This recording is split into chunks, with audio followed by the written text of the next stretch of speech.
The last thing I saw in his eyes was recognition, that exact moment when he realized who I was and why I was there. The black umbrella my mother always kept by the door entered with frightening ease. I can't say what was more disturbing, the muffled sound or the sensation of metal piercing flesh. What I do know is that while he choked on his own blood, I could only think about all those nights I saw his silhouette at my window, watching, controlling, destroying our family from within. My name is Frank. I'm 21 years old now. I've been free for almost 8 months after spending 3 years in a juvenile detention center. The judge considered the mitigating circumstances of my case. Mitigating. That's what the system calls it, when you kill someone who destroyed your entire childhood. Most people only know the headline, "Teen kills uncle with umbrella after discovering pattern of abuse." But nobody really knows what happened in that house. Nobody knows what it was like to wake up every night, feeling the weight of that terror, knowing someone was watching me through the window.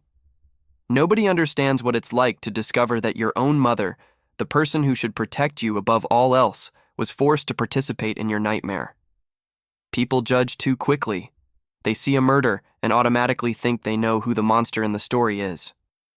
But I ask you to listen to everything before forming your opinion about me, because this story has no heroes, perhaps not even pure victims.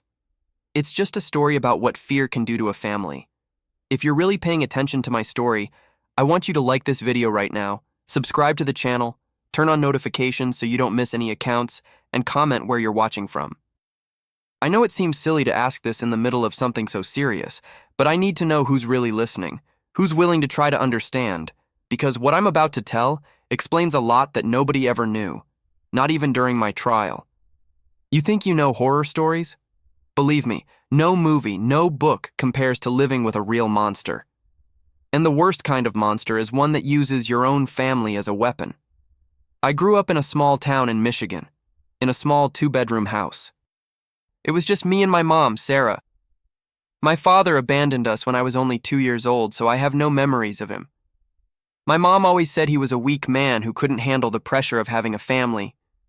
She never wanted to go into details, and honestly, I never missed someone I didn't know. Until I was 9, we had a simple but peaceful life.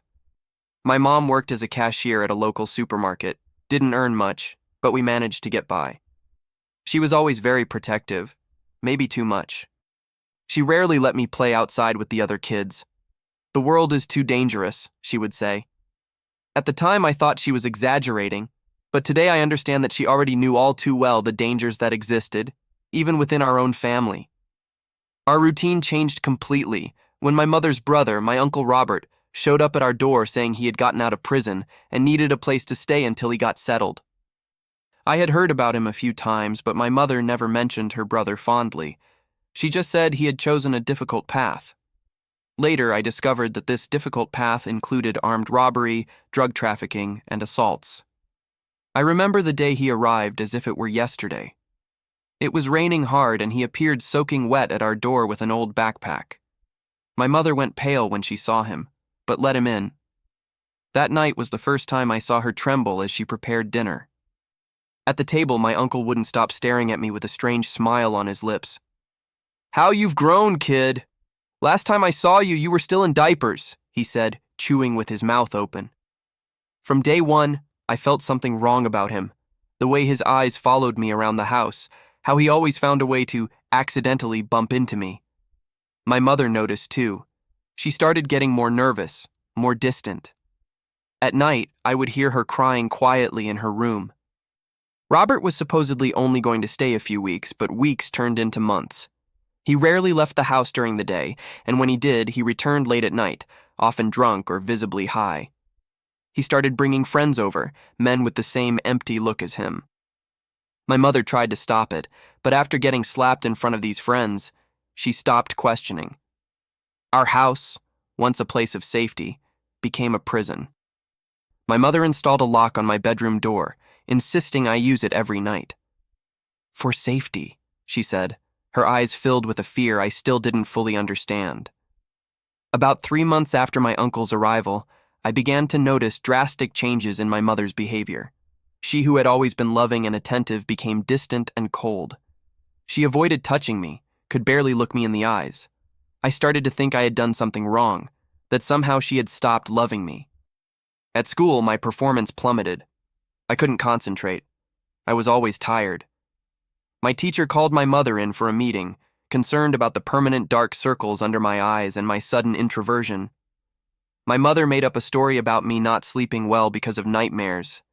It wasn't a lie, but it wasn't the whole truth either. The nightmares had really begun, but they weren't dreams.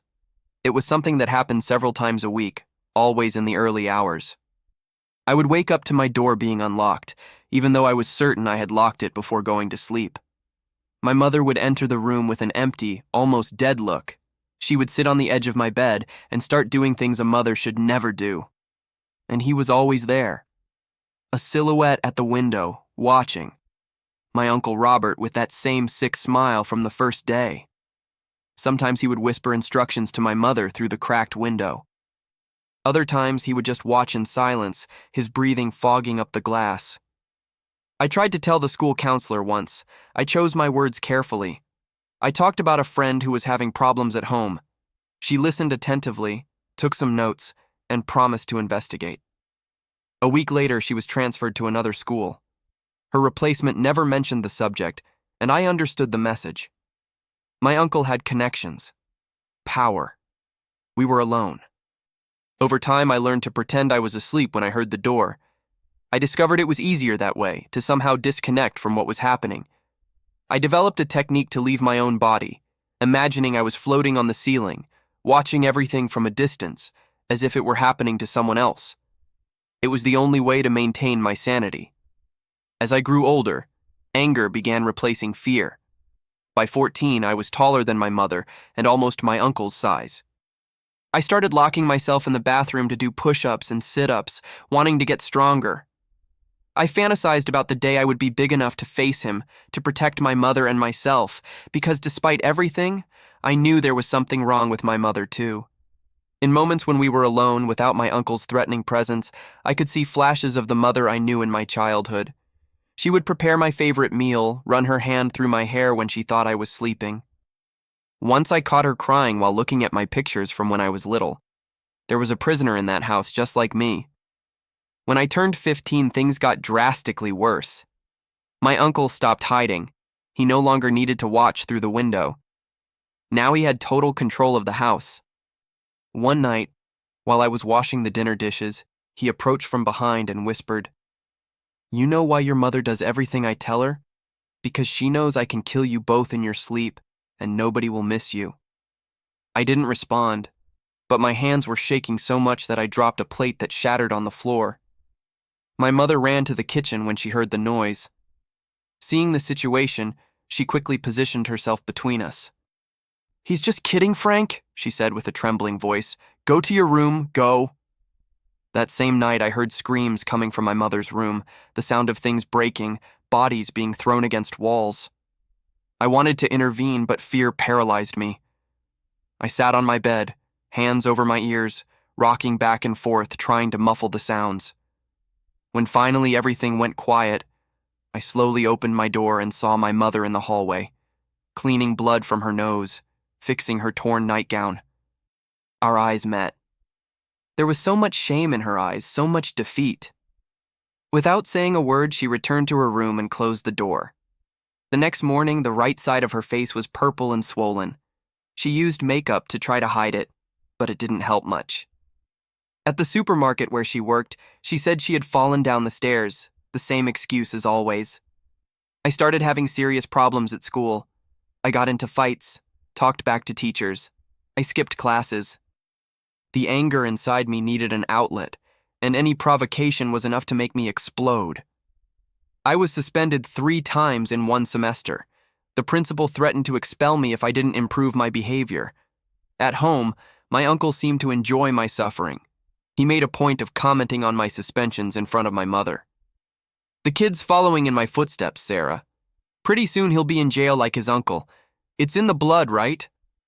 I hated him with every fiber of my being. At night, lying in bed, I fantasized about 1,000 different ways to make him suffer. I imagined what it would be like to watch life leave his eyes, the same way he watched my life being destroyed night after night. At 16, I started planning my escape. I collected whatever money I could get, keeping it in a shoebox under a loose floorboard in my room. I planned to go to Chicago, where nobody would know me. Maybe I could get a job, rent a room. Anything would be better than that house. But there was a problem. My mother. I couldn't simply abandon her with that monster. And there was something else, something I still didn't completely understand. Why she allowed all that to happen, why we didn't run away together.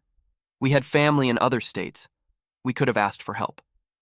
The answers started coming one Sunday afternoon, when my uncle went out to meet with his business partners.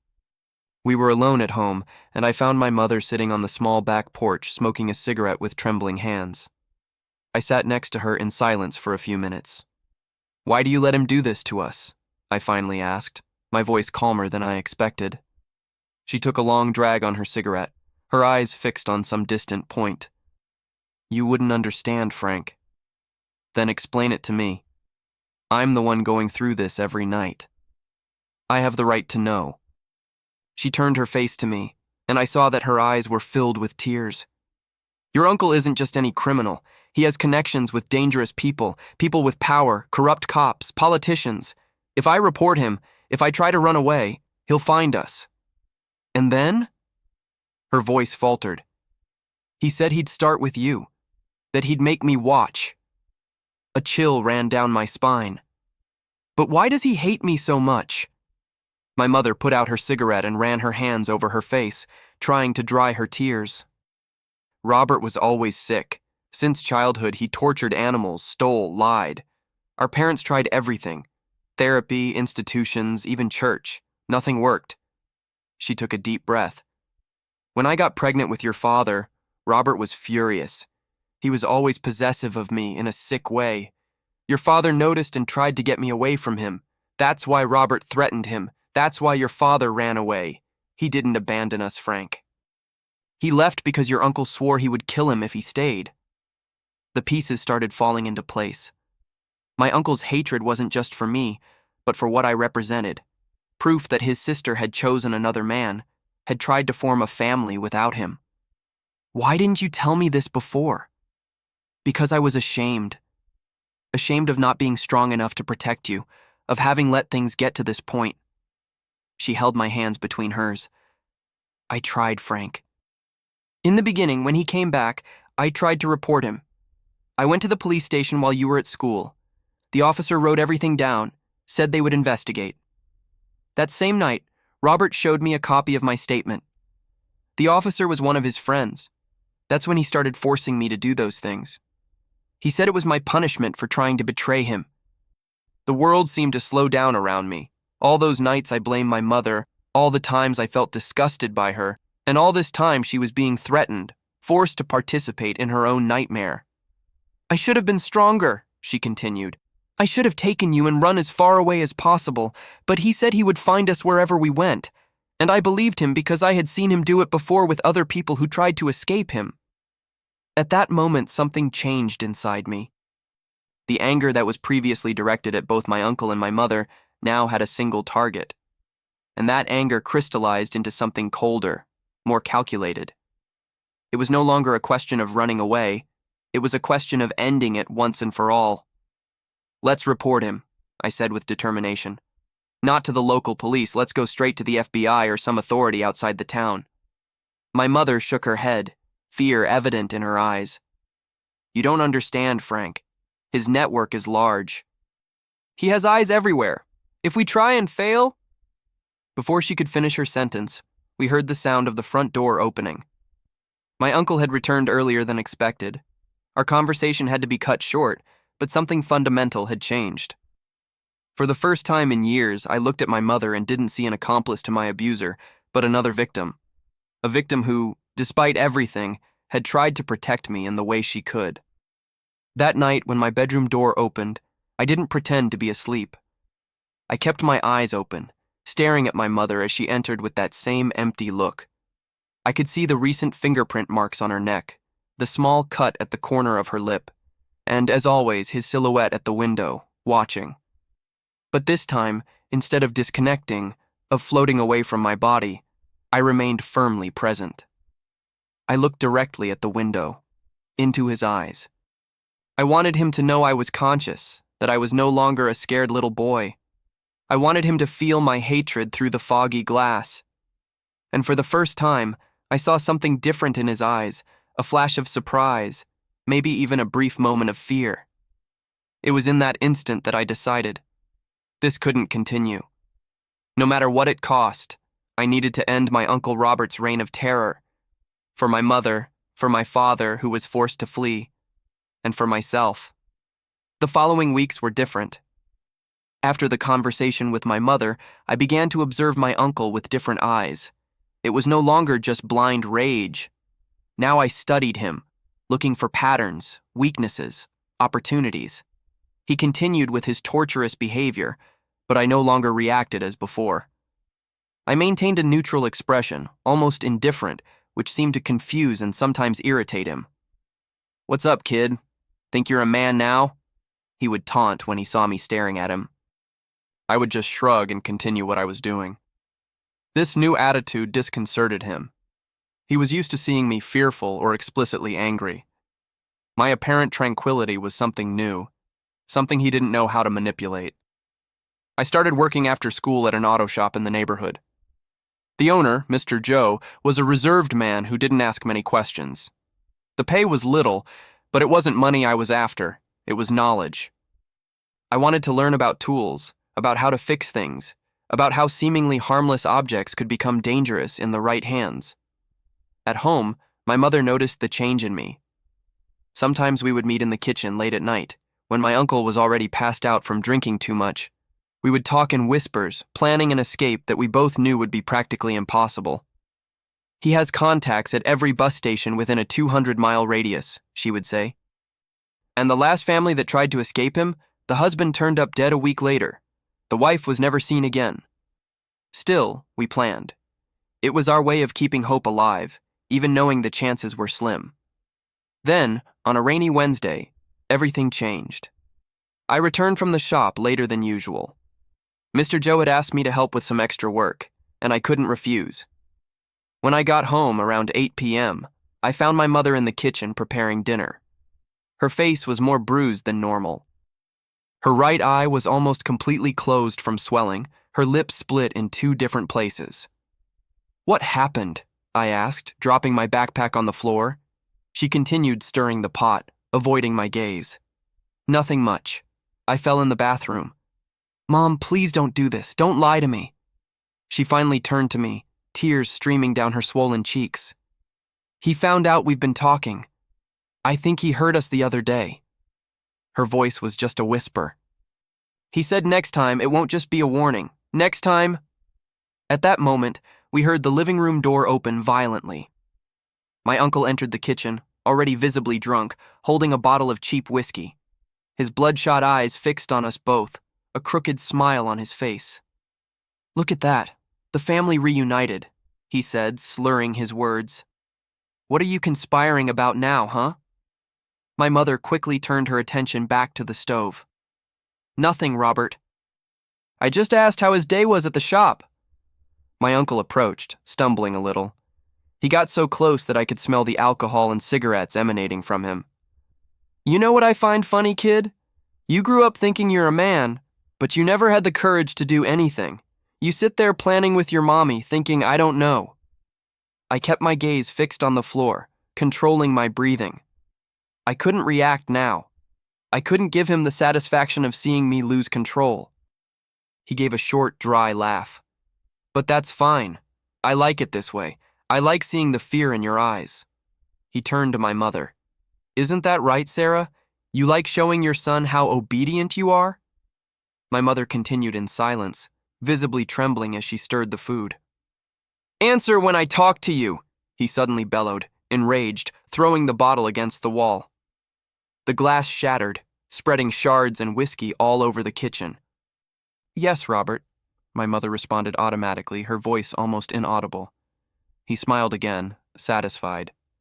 "That's right. Now serve me dinner. And you, kid?" He pointed at me. "You're going to sit and watch today instead of locking yourself in your room. I want you to see how good your mother is at following orders." Something inside me started to boil, but I kept my expression neutral. I need to take a shower first. You think this is a hotel? Sit your ass in that chair and be quiet. I'm all dirty from the shop. I'll be back in 5 minutes. Before he could respond, I left the kitchen toward the bathroom. I closed the door behind me and turned on the shower, but I didn't get under the water.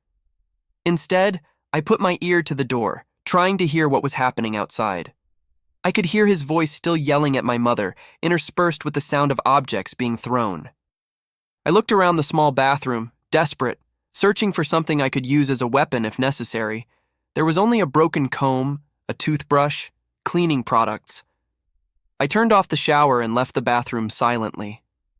In the living room, I picked up my backpack from the shop where I kept some basic tools. It wasn't much: a screwdriver, pliers, a small wrench. Nothing really useful if things got worse. When I returned to the kitchen, my mother was serving the food while my uncle, seated at the table, watched her with that same predatory look. I sat down in silence, leaving the backpack at my feet. Dinner proceeded in a tense silence, broken only by the obscene sounds my uncle made while eating, deliberately trying to provoke us. When he finished, he pushed the plate away and looked at my mother. Tonight you're going to cook for me again in the middle of the night, and your precious son is going to watch. My mother just nodded without raising her eyes from her own plate, which she had barely touched. My uncle stood up, stumbling a little. I'm going to rest for a bit. Wake me up at 2. He pointed at me. And you don't leave this house, understand? Again, I kept my expression neutral. Yes, sir. He seemed momentarily surprised by my docility, but soon returned to his mocking smile. Finally learning your place, huh? He gave a guttural laugh and left the kitchen, dragging his feet down the hall to his room. As soon as we heard the bedroom door close, my mother began to cry silently. I reached across the table and held her hand. We need to leave tonight, I whispered. She shook her head.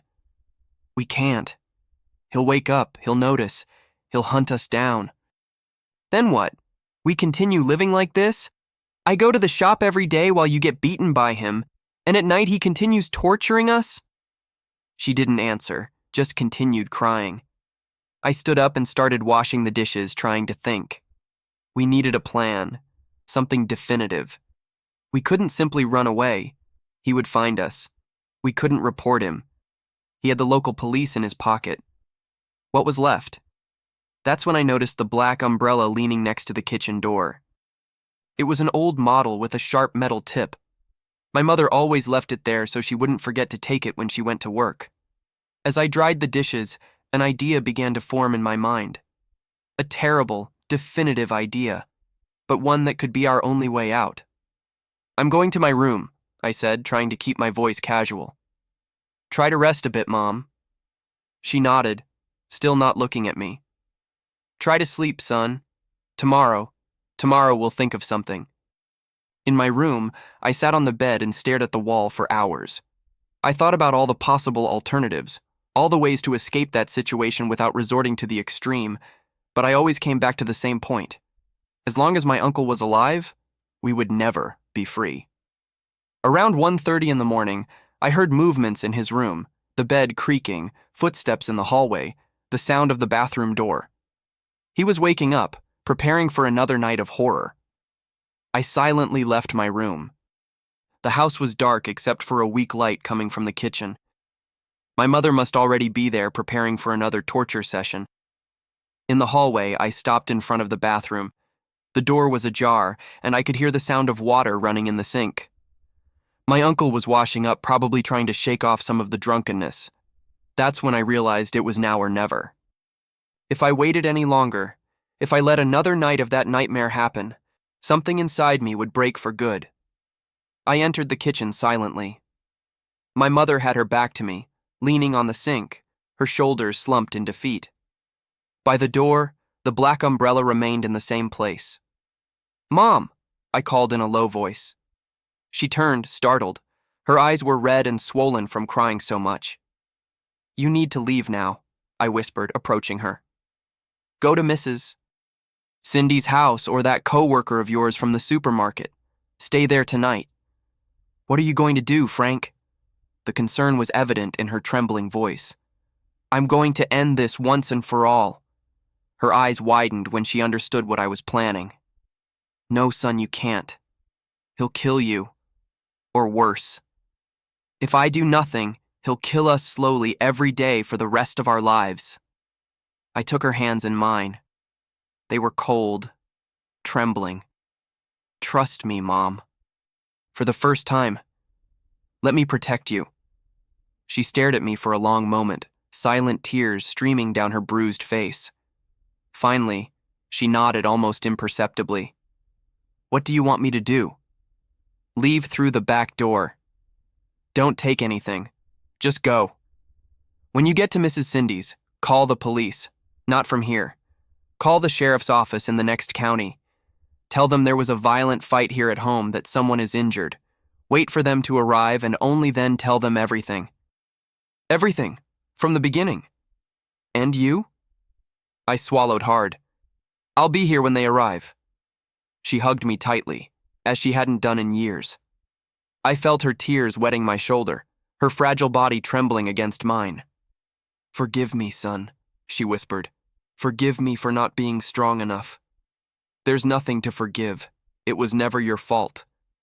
She pulled away, held my face between her hands, and looked me in the eyes. You're the best thing that ever happened in my life.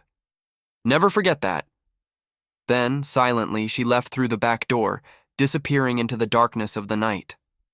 I was left alone in the kitchen, feeling my heart beating so hard it seemed about to burst from my chest. I looked at the black umbrella. It was an old model, with a wooden handle and a sharp metal tip. It had belonged to my grandmother, who had left it to my mother before she died. I picked it up, feeling its weight in my hands. It was heavier than it looked. I tested the tip with my finger. It wasn't sharp like a knife, but it had a pointy enough end that I didn't allow my thought to conclude. If I thought too much about what I was about to do, I might lose my courage. I heard the shower being turned off in the bathroom. My uncle was finishing up. Soon he would come to the kitchen, expecting to find my mother prepared for another night of torture. Instead, he would find only me. I positioned myself behind the kitchen door, the umbrella firm in my hands. My heart was beating so hard I was sure he could hear it. I breathed deeply, trying to calm myself. The footsteps in the hallway grew closer, slow, dragged. He was still drunk, which could play in my favor. Or not. The kitchen door opened. Sarah, he called, his voice hoarse. I remained motionless, holding my breath. He entered the kitchen, looking around, confused at not seeing my mother. Where are you, if you're hiding? That's when he saw me standing behind the door, the umbrella in my hands. His bloodshot eyes widened for an instant, then narrowed in fury. What do you think you're doing, kid? I didn't answer. There was nothing to say. He took a step toward me, swaying slightly. Where's your mother? Far away from you, I responded, surprising myself with the calmness in my voice. He let out a laugh that sounded more like a bark. You really think you can face me with an umbrella? He shook his head mockingly. I've killed men twice your size with my bare hands. I know, I said simply. That's why you can't stay alive. His expression changed. The arrogance gave way to something I had never seen before on his face. Uncertainty, perhaps even fear. Listen, kid, you don't know what you're doing. Put that thing down and we'll talk.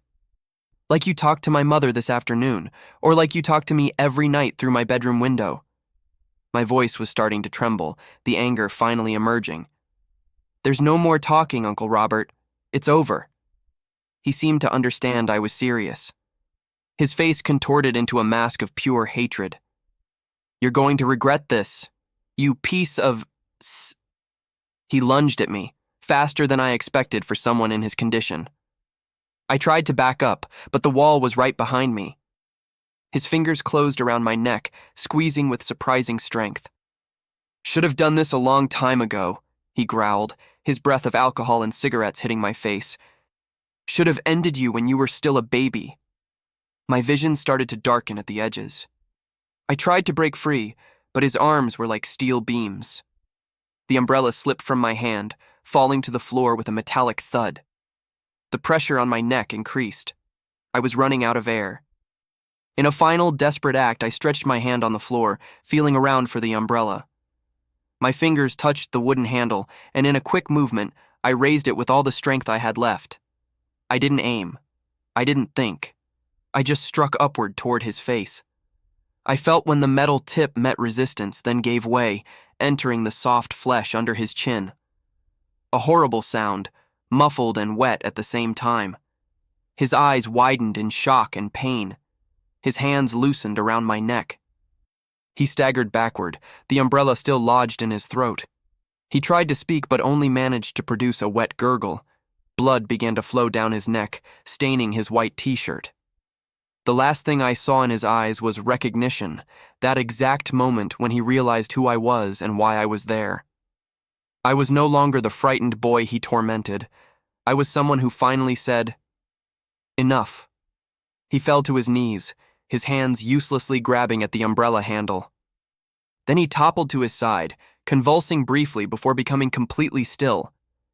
I stood frozen, in shock, watching the blood spread across the kitchen floor. My Uncle Robert, the man who had destroyed our family, who had turned my childhood into a continuous nightmare, now lay dead at my feet. I don't know how long I stood there paralyzed. It could have been minutes or hours.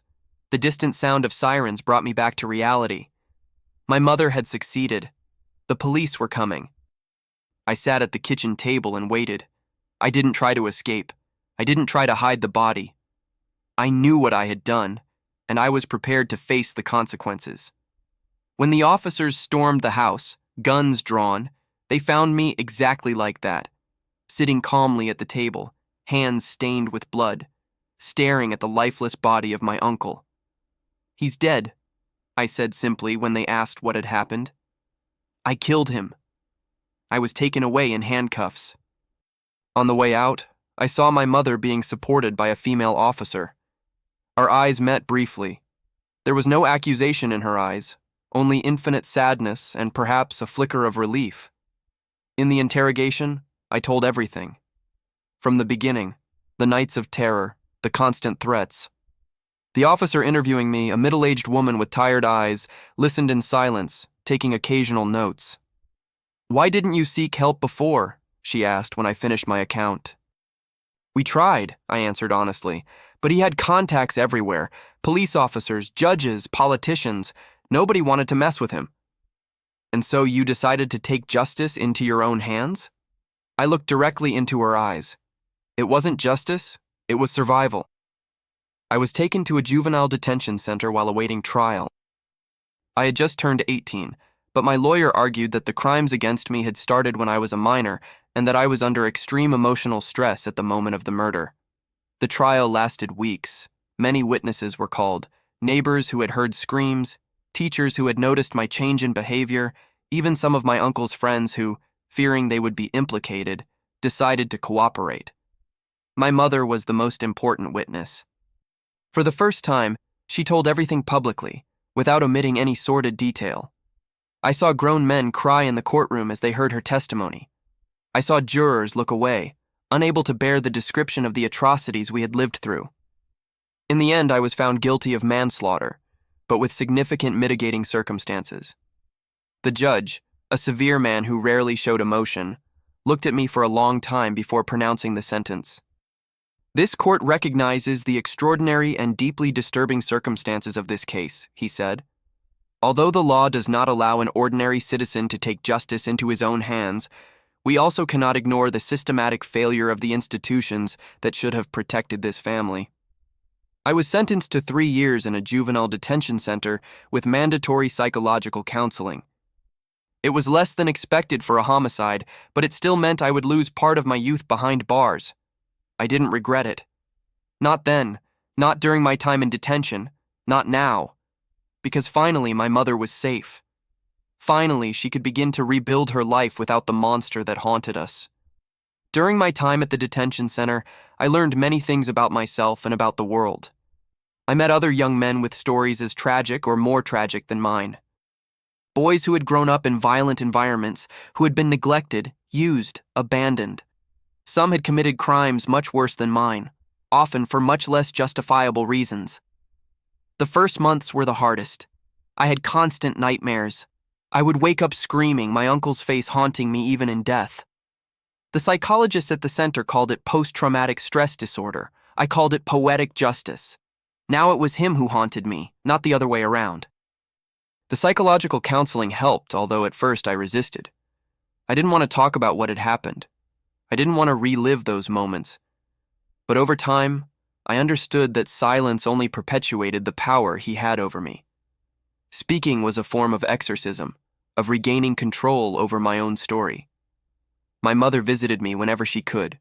She was also in therapy, trying to rebuild her life. She got a better job in a neighboring town, away from the memories of our old house. Sometimes she brought news about the investigations that followed my uncle's death. Apparently, with his death, many people lost their fear of speaking up. An FBI operation dismantled much of the criminal network he was part of. Several corrupt police officers were arrested, along with politicians and businessmen involved in extortion schemes, drug trafficking, and money laundering. It was during these visits that I finally got to know my own mother better, no longer as the fragile and terrified figure she had been for years, but as the strong woman she really was. She told me stories of her youth, of how she met my father, of the plans they had before my uncle destroyed everything.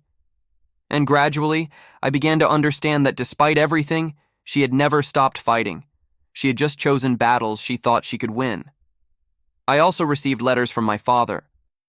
After all the commotion in the local media, he finally discovered what had happened. He was living in Ohio, had formed another family, but had never forgotten us.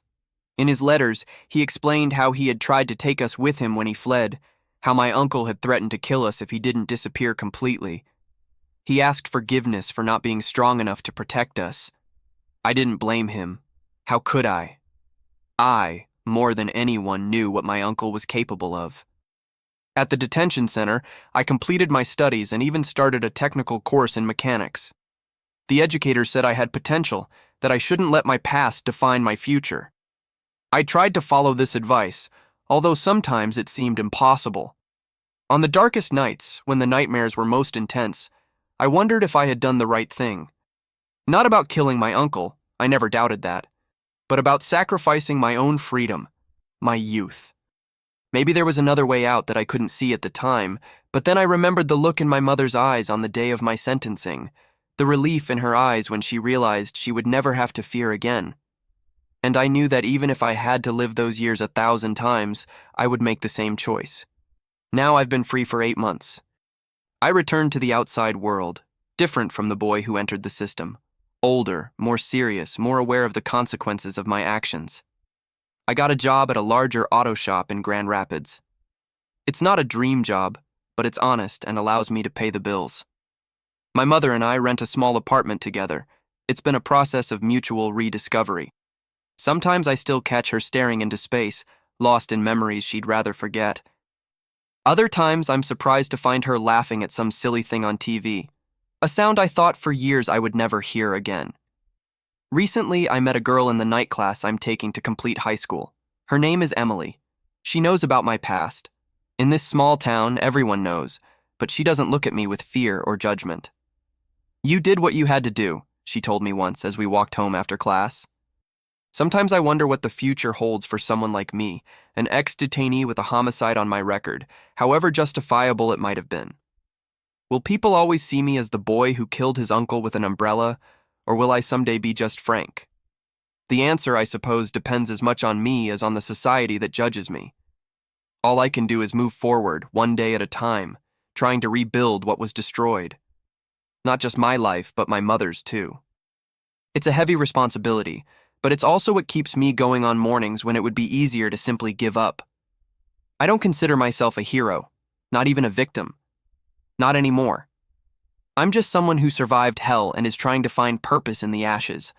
Someone who learned, in the hardest way possible, that sometimes the line between good and evil, between victim and perpetrator, is thinner than we'd like to admit. If you've made it this far and really understood what I went through, I need to ask you a favor. Like this video right now.